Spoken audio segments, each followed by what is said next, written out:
Dari pantauan PAL TV di Pasar 16 Ilir, para pedagang terlihat masih bertahan di kios mereka dan enggan direlokasi ke tempat penampungan sementara yang sebelumnya sudah disiapkan Perumda Pasar Palembang Jaya.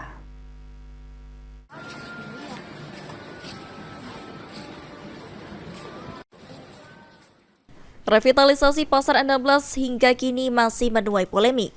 Dari pantauan PAL TV pada Selasa 1 Oktober 2024, para pedagang di Pasar 16 Ilir masih terlihat berdagang seperti biasa.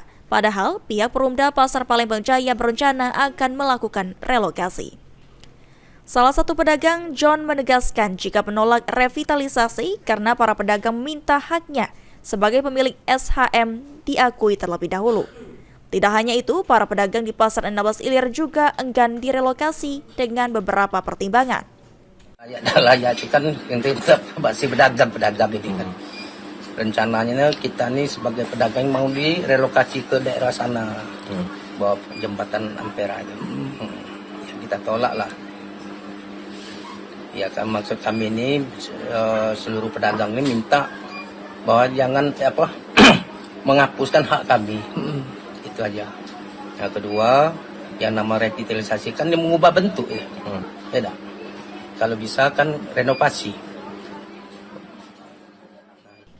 Senada Ketua P3 SRS Pasar 16 Ilir M. Aflah juga menegaskan untuk menolak relokasi lantaran mayoritas pedagang enggan untuk direlokasi.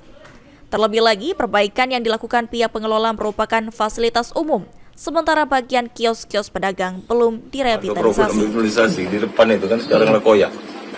Per kios untuk lantai 3 ada yang 350 juta, untuk basement ada 600 sampai 700 juta. Pedagang nanti direlokasi dulu dan akan direnovasi ini. Kami tolak lah yang model macam itu kan. Sejauh ini udah ada yang direlokasi Pak ke tempat yang baru? Udah kan hati lah yang galak deh.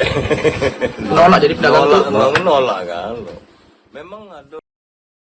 Lutfi, PAL TV.